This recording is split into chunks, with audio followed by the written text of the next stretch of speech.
안녕하세요. 스위스어 팟캐스트 강성입니다. 이제 NBA가 개막을 하고 개막하는 주에 무슨 게임이 있나 보잖아요. 근데 가장 기대했던 게임이 이거거든요.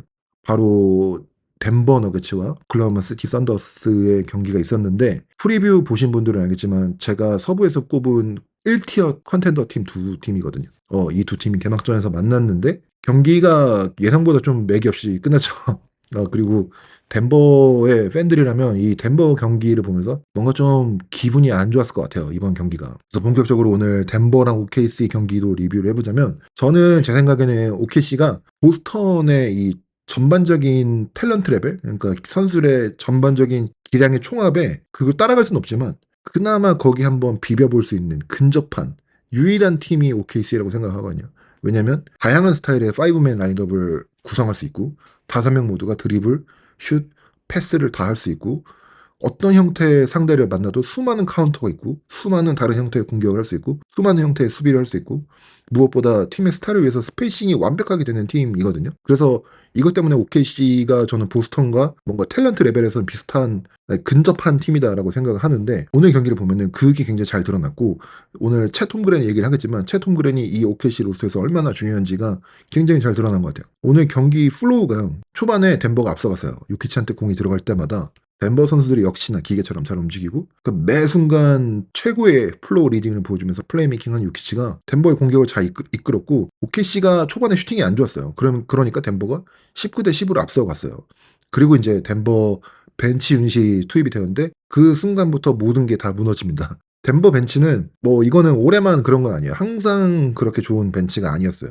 우승했을 때도 벤치가 막 딥하다, 벤치가 로스터가 좋다 이런 느낌은 없는 팀이었거든요. 요키치 시대에는 벤치는 항상 안 좋은 30개 팀 중에서 안 좋은 편에 속하는 팀이었다고 봐야 되는데 이번 시즌 벤치 유닛은 그 덴버의 벤치 유닛 중에서도 거의 최악으로 가장 안 좋아 보입니다. 공격과 수비에서 모두 굉장히 엉망이었는데 트로더는 수비에서 계속해서 뭐 셰이, 앨런 위긴스한테 매치업 헌팅 당하면서 점수 내주고 다리우 사리치도 매치업 헌팅 당하면서 득점 내주고 페이튼 왓슨도 그냥 셰이 기제스 알렉산더의 퍼스트 스텝에 너무 쉽게 돌파를 내주기도 하고 벤치 유닛이 최악의 수비를 보여줬거든요. 근데 공격도 진짜 만만치 않게 최악이었는데 러셀 웨스트브룩은 수비에서 그나마 이제 막 스크린 타고 백프레셔 가고 체이스 다운 블락도 2개 정도 했나요? 그러면서 이 벤치 유닛이 만약에 수비가 잘 돌아가는 모습이 있다면 어떤 모습이겠다라는 힌트는 좀 줬거든요. 웨스트브룩이. 근데 웨스트브룩은 공격에서는 진짜 최악이었어요. 그러니까 와이드 오픈 3점 에어볼도 나오고 상대팀이 웨스트브룩 수비할 때 3점 완전 와이드 오픈으로 남겨주는데 지금 이 시점에서 웨스트브룩이 와이드 오픈 3점 던지는 거는 저는 거의 턴오버라고 보거든요. 그러니까 웨스트브룩은 슈팅을 던지는 것보다 다른 방법으로 상대팀을 응징해야 돼요.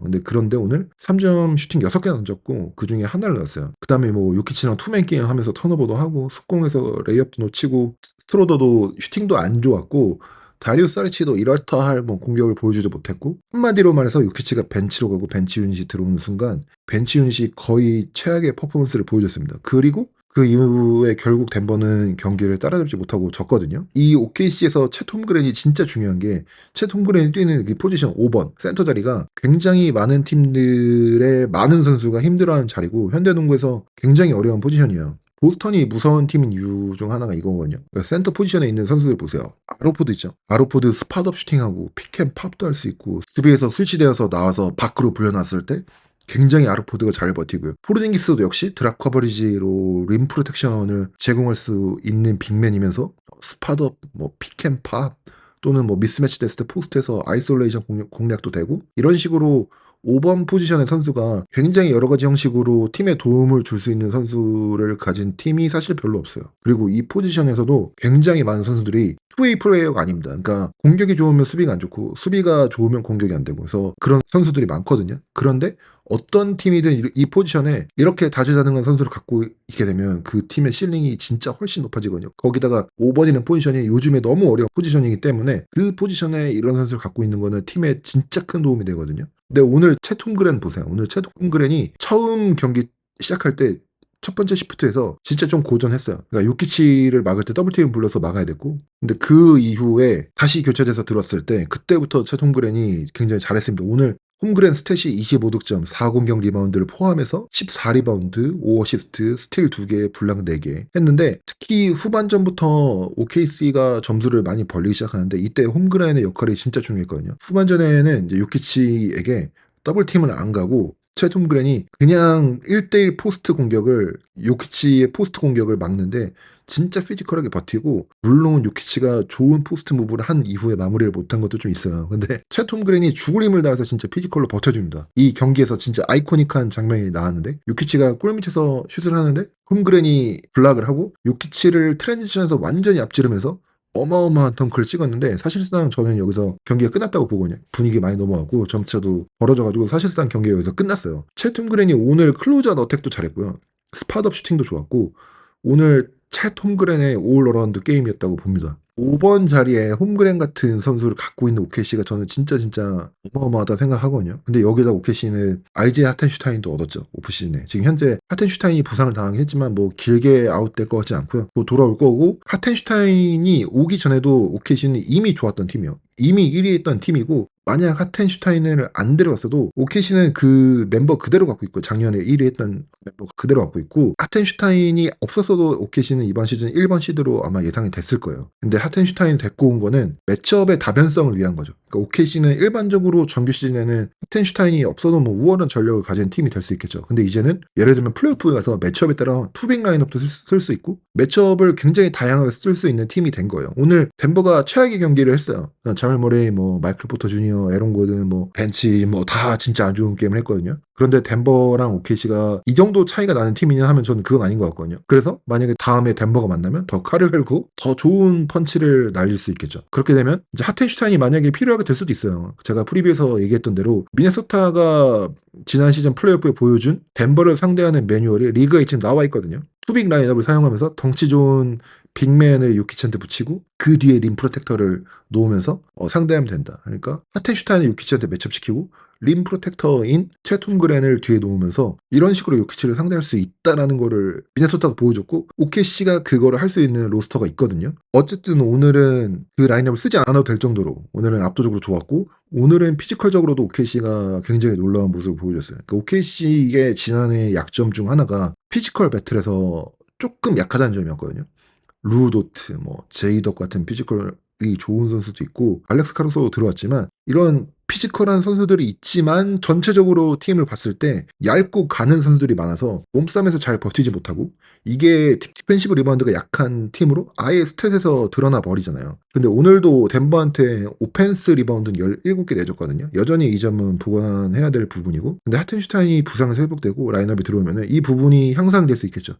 그런데 어쨌든 OKC는 오늘도 자기들도 오펜스 리바운드 13개나 잡아내면서 이 부분에서 치열하게 싸웠고, 턴오버도 15개 유도하면서 속공 찬스에서 7점을 덴버보다 더 많이 하면서, 제 생각에는 피지컬 배틀에서 덴버라는 피지컬한 팀에 뒤지지 않고 싸웠다는 게, 그게 저는 좀 오늘 인상적이었던 것 같아요.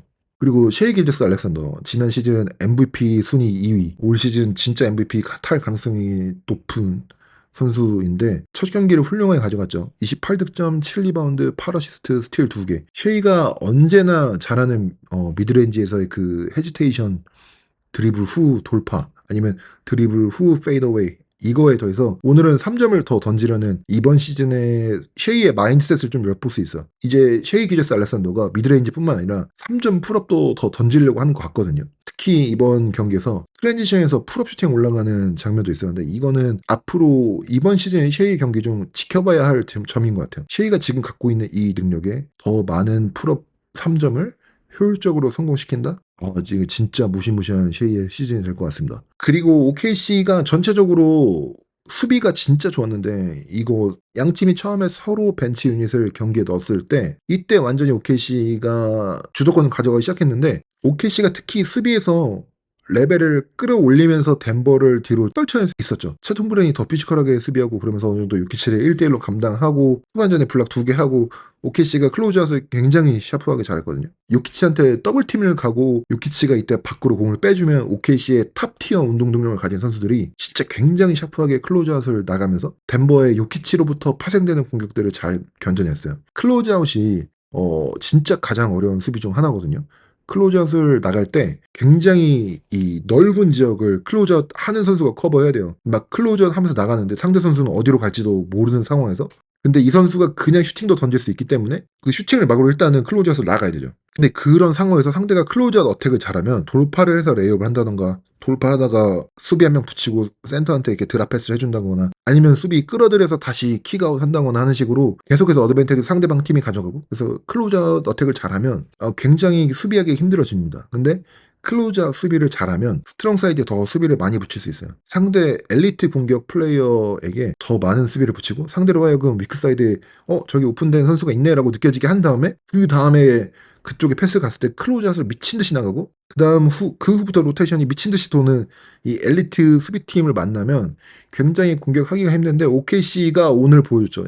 이게 바로 엘리트 수비팀입니다. 이런 엘리트 디펜스를 상대로 위크 사이드에서 공을 잡아도 약한 수비팀이랑 경기할 때처럼 와이드 오픈 찬스가 잘 안 나요. 슈팅 찬스가 나도 컨테스트 된 슈팅 찬스고, 예전에 트레이 머피 3세가 제이제 레딕의 The Old Man and the Three라는 팟캐스트에 나와서 얘기를 한 적이 있거든요. 미네소타랑 경기를 할 때 미네소타의 수비가 엘리트이기 때문에 조그마한 찬스가 나도 이거 놓치면 슈팅 찬스 안 나오나? 지금 그냥 조금 컨테스트 돼도 슈팅 쏴야 되나? 라는 이 정신적 압박까지 주는 게 엘리트 수비거든요. 근데 어쨌든 이렇게 엘리트 수비팀을 상대로 할 때는 하이 레벨의 클로즈아웃 어택을 할 수 있는 선수가 있어야 돼요. 덴버는 그동안 이런 종류의 엘리트 디펜스 팀을 많이 만나봤거든요.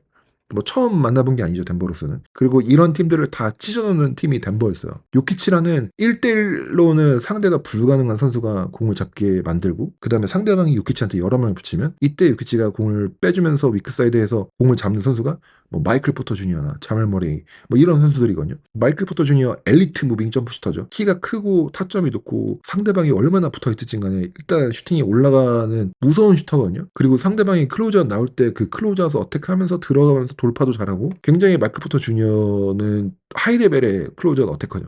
자말 머레이도 마찬가지죠. 자말 머레이는 리그에서 알아주는 터프샷 메이커고, 상대가 클로즈아웃 하는 거 보면 그냥 원드리블 치고 뭐 미드레인지 던지거나 아니면 골 밑으로 들어가서 플로터도 잘 넣고, 그렇기 때문에 유키치랑 2대2 게임이 굉장히 무서운 거거든요.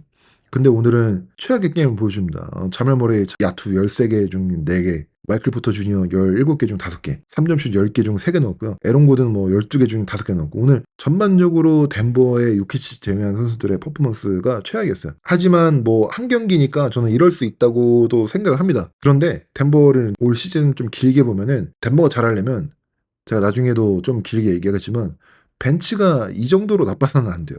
그러니까 덴버가 우승했을 때도 벤치는 어느 정도 손실을 감안하고 뛰었거든요. 그러면서 요키치가 들어오면서 다 회복하고 이런 식인데, 벤치가 안 좋은 거는 그래서 덴버한테는 뭐 어색한 일은 아니에요.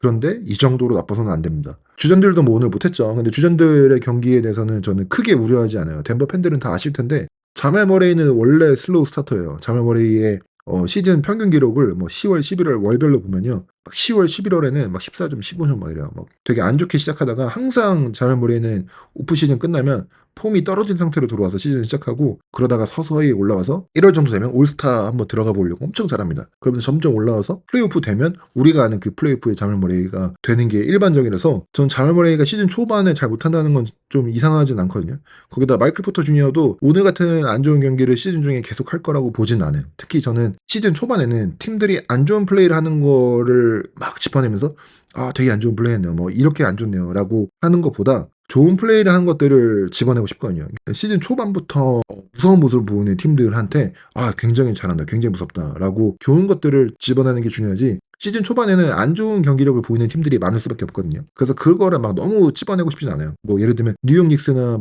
미네소타는 오늘 이기긴 했지만 트레이드로 인해서 조금 초반에는 삐걱거릴 수 있거든요. 또 뭐 나이 많은 팀들은 에너지 세이브 하느라고 스타 선수들을 쉬게 할 수도 있고, 어떤 팀들은 그냥 폼이 안 좋은, 초반에는 폼이 좀 더 안 좋다가 케미스트리가 올라갈 수도 있고, 덴버같이 우승을 해본 팀들은 정규 시즌을 대하는 게 OKC만은 조금 다른 시각으로 대할 수도 있는 거죠. 그래서 시즌 초반에는 경기력이 안 좋을 수 있는 이유가 많기 때문에 이거에 대해서 너무 얘기 안 하는 게 맞다고 생각해요. 막 못한 거에 대해서도 뭐 과도하게 반응을 안 하려고 하고, 뭐 오늘 덴버 경기력 완전 처참했죠. 제가 시즌 프리뷰에서 덴버가 서부에서 파이널 진출할 것 같다라고 했었는데, 오늘 경기를 보고 그런 생각이 들었냐 물어보면 당연히 아니죠.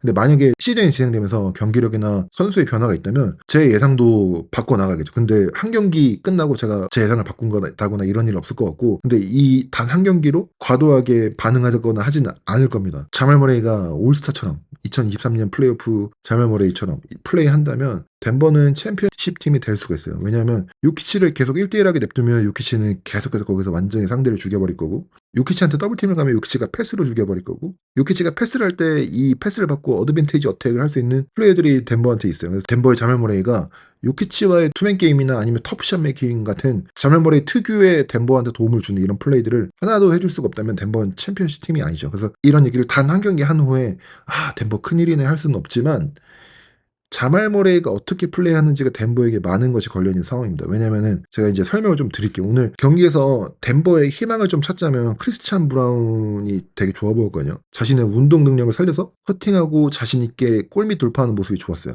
덴버 입장에서는 반가운 소식이죠. 크리스찬 브라운이 주전으로 들어간다고 했을 때 저는 좀 우려했거든요. 크리스찬 브라운이 못할 것 같아서 우려했냐? 아니죠. 저는 크리스찬 브라운이 엄청 잘할 것 같고, 특히 KCP가 나갔잖아요. KCP랑 비교해서 크리스찬 브라운은 어떻게 보면 수비나 운동 능력에서 업그레이드라고 볼 수도 있어요. 저는 크리스찬 브라운이 못할 것 같아서 주전에 들어갔을 때 좀 우려스러웠던 게 아니라, 왜 우려했냐면 지난 시즌에 저는 덴버가 플레이오프에서 진 게 크게 세 가지라고 생각하거든요. 첫 번째는 자말 머레이가 그 전년도에 우승했을 때 자말 머레이가 아니었다는 거. 또 두 번째는 요키치가 슈팅 효율이 너무 떨어졌다는 거. 제가 지난 시즌 동안 그런 얘기를 했죠. 요키치가 여전히 잘하고 여전히 세계 최고의 플레이어지만 굳이 흠을 잡자면 슈팅이 조금 떨어졌다. 근데 이게 문제가 될지 안 될지 모르겠지만 일단 슈팅이 지난 시즌과 비교해서 안 좋다 정도로 얘기를 했었죠. 근데 실제로 이게 문제가 됐죠. 특히 마지막 미네소타와의 7차전 생각해봐도 후반전에 계속해서 피켄롤 대신 피켄팝을 하는 요키치였거든요. 우승했던 시즌에 요키치의 점프슛이 슈팅당 1.42점이었어요. 그러니까 요키치가 골밑에서도 엄청 위력적이지만 외곽 슈팅까지 좋아버리니까 진짜 답이 없는 플레이였거든요. 지난 시즌 플레이오프에서 슈팅당 기대값이 1점 미만, 그러니까 30%도 안 된 슈터로 효율이 떨어져서 픽앤팝을 하는 요키치를 미네소타가 안 맞고 쏴! 원하는 대로 쏴! 라고 했는데 요키치는 이 슈팅을 결국 성공시키지 못하죠. 결국에 요키치의 효율이, 요키치가 인사이드에서 마음껏 공략할 수 있는 팀을 상대로 했다면 이 약점이 크게 안 드러날 수도 있는데, 요키치를 인사이드에서 막을 수 있는 센터를 3명이나 보유한 극악의 상성 미네소타를 만나다 보니까 결국에 이게 문제가 됐죠. 이게 일단 두 번째 문제고, 세 번째 문제는 벤치에서 나올 플레이어가 부족했어요. 요키치나 머레이를 쉬게 해줄 수가 없었죠. 이게 결국에 체력 문제로 다가와서 저는 진 거라고 생각하거든요. 미네소타 7차전도 보시면요, 전반에 요키치 1분 30초 쉬고 다 뛰었고 후반은 아예 1초도 쉬지 않았어요. 이게 사실 앞에 얘기랑 연관이 되는 거거든요. 요키치가 슈팅 효율이 좀 떨어지기도 했고 체력적으로 문제가 있다 보니까 슈팅이 더 안 되기도 했고요. 피켄팝을 하는 요키치가 슈팅이 전혀 안 들어간데 사실 이게 좀 지쳐서일 수도 있거든요. 게다가 피켄팝보다 피켄롤이 훨씬 더 위력적이잖아요. 요키치가 이 쇼트 플로터가 거의 70%에 달하는 슈팅인데 롤을 안 하고 픽앤팝을 한다? 이것도 저는 체력 문제라고 생각하거든요. 그 안으로 뛰어들어가서 이거를 할 체력이 없었다고 생각을 해요. 어쨌든 이 세 가지 문제가 있는데, 처음 두 가지 자멜 머레이와 요키치 문제는, 이거는 선수들이 우승했던 시즌만큼 활약을 하면 되고 이거는 기본 전제예요. 이게 되지 않는 이상 덴버는 챔피언십 팀이 아니에요. 그런데 이거는 사실 구단에서 프론트 오피스 입장에서 뭐 바꾸거나 할 수 있는 게 아니에요. 두 선수가 지난 시즌 좀 내려갔던 게 다시 올라올 거다라는 믿음을 가지고, 이제 세 번째 문제, 벤치가 얇다는 문제를 프론트 오피스가 바꿀 수 있거든요. 그래서 저는 지난 시즌이 끝났을 때 덴버가 이렇게 생각할 줄 알았어요. 우리 그렇게 우승하고 멀지 않았다. 7차전에서 서브 컨퍼런스 파이널 진출까지 두 쿼터 남겨두고 점수 20점 앞서 있었고, 여기서 이겨서 올라서 댈러스 만나면 댈러스 요키치 막을 수 있는 센터 없고, 위에서 올라간 보스턴 요키치 막을 수 있는 센터 없고, 그러니까 덴버가 무조건 이긴다는 건 아니지만 매치업적으로 덴버가 굉장히 좋은 매치업을 만날 수 있다는 생각으로 우리 전혀 동요할 필요 없다. 우리 여전히 리그 최고의 선수를 보유하고 있고 굉장히 공격적인 오프 시즌을 보내서 벤치 멤버 보강해서 이번 시즌에 완전히 복수하겠다.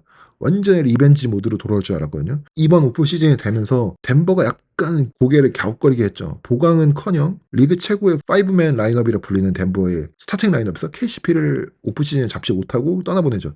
그러니까 덴버가 이거는 잡을 수도 있었는데 돈을 좀 아끼기 위해서 KCP의 연봉을 매치하지 않았어요. 근데 이게 덴버 입장에서는, 특히 덴버 팬들한테는 PTSD를 불러일으킬 수도 있거든요. 2023년 우승 직후에 핵심 벤치 멤버인 브루스 브라운을 놓치고, 이게 브루스 브라운 놓친 게 결국에 벤치 뎁스의 문제로 드러나고 결국에 그래서 이번에 플레이오프에서 진 거잖아요. 우승의 주역에서 주요 로테이션 플레이어를 놓쳤는데 그러면서 지난 시즌에 졌는데 근데 이번에는 주전인 KCP를 또 같은 이유로 내보내서 또 한 명 잃어요. 덴버의 제너럴 매니저죠. 켈빈 부스가 프레스 컨퍼런스를 했어요. 오프 시즌에 KCP가 나간다 뭐 이런 사실이 공식화 되기도 전에 인터뷰에서 그랬어요. 뭐 KCP가 남으면 좋겠지만 우승하는 팀들 보면은 4번, 5번 옵션을 바꾸면서 우승에 도전한다.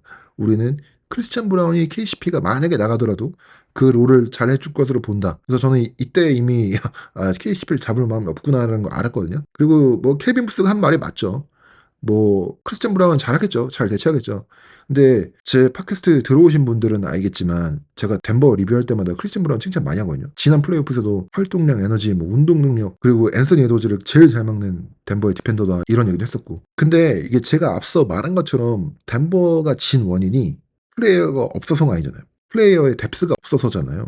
그러니까 다시 말하면은 KCP를 빼고 크리스찬 브라운을 넣어서 이게 못할까가 아니라 제 생각에는 KCP랑 크리스찬 브라운 둘 다 지키면서 거기서 또 다른 벤치 멤버를 보강을 해야 된다는 진단일 것 같은데 KCP를 잃고 벤치에서 한 명을 주전으로 끌어올린다는 게 사실 덴버가 가진 뎁스의 문제가 더 약화된 거잖아요. 이제는 벤치에 크리스찬 브라운이 없는 거잖아요. 그리고 이 후에 덴버가 했던 오프시즌 무브를 보면은 레지 잭슨 셀러리 몇 밀리언 안 됐거든요. 5밀리언인가? 그거 덜기 위해서 트레이드해서 내보냈거든요. 근데 이 레지 잭슨 조그만 샐러리 받아달라고 2라운드 픽 3개도 덤프하면서 보냈거든요. 이 5밀리언짜리 선수 덜려고 픽을 주면서 보내? 약간 이런 생각도 들었고 그 이후에 보강한 게 다리오 사리치, 러셀 웨스트브룩이거든요. 근데 어쨌든 이게 지금 보면 현재 이 로스터의 뎁스가 좋아진 것인가라는 거에 좀 의문이 있어요. 오늘도 봤지만 어차피 다리오 사리치 나온 순간 매치업 헌팅 나오고 수비 때문에 플레이오프 가면 아마 사용하지 못할 거예요. 이게 사리치가 지난해는 뭐 워리어스가 플레이오프 못 가서 뭐 그런 모습이 안 나왔을 수 있지만 어쨌든 다리오 사리치가 플레이오프에서 많이 못 뛰는 이유가 수비 때문이거든요. 근데 뭐 덴버라고 저는 크게 달라질 거라 생각하지 않거든요. 러셀 웨스트브룩은 경기 내에서 포지션별로 기복이 있는 선수예요. 그러니까 좋은 플레이 한 3개 하면 나쁜 플레이 한 5개 정도 하는 약간 러셀 웨스트브룩 익스피리언스라고 하는데 그래서 저는 이 덴버의 오프시즌 무브가 이 덴버의 영 플레이어들 있죠. 굉장히 어린 선수들한테 배팅을 엄청나게 많이 하는 거라고 생각하거든요. 크리스찬 브라운은 당연히 스텝업을 해야 되는 거고요.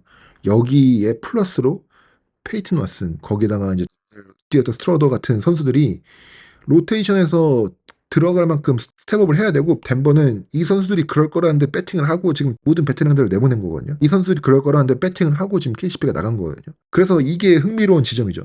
과연 이들이 스텝업을 보여줄 것인가. 소문에는 시즌에 덴버 감독 마이클 말론 감독이랑 덴버 프론트오피스랑 언쟁을 좀 했다고 하죠. 마이클 말론 감독이 베테랑을 더 영입해달라라고 했는데 덴버 프론트오피스가 그러지 않았죠.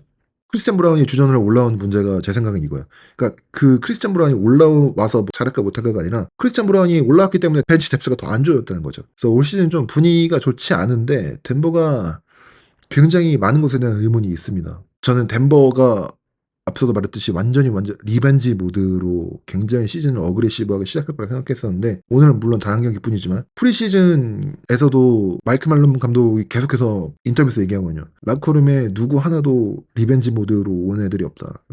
리벤지를 하고 싶은 건지 모르겠다. 막 굉장히 그런 식으로 자기 선수들한테 메시지를 보내거든요. 그러니까 덴버가 뭔가 파이팅이 없어진 느낌이 오늘 경기에서도 살짝 들어서 좀 그런 점은 좀 염려가 됐습니다. 근데 어쨌든 그래서 저는 이번 시즌에 이게 덴버의 관전 포인트인 것 같아요. 요키치가 슈팅이 돌아올 것인가. 슈팅 말고 수비도 요키치가 좀 내려왔거든요. 예, 그런 게 좀 돌아올 것인가. 그리고 또 자말 머레이가 다시 2023년 자말 머레이로 돌아올 것인가. 그리고 영 플레이어들이 올 시즌 안에 빠르게 스텝업을 할 수 있을 것인가. 이거를 지켜보는 게 재밌을 것 같습니다. 네, 그래서 오늘 들어주셔서 감사하고 그럼 저는 또 다음 에피소드로 돌아오겠습니다. 감사합니다.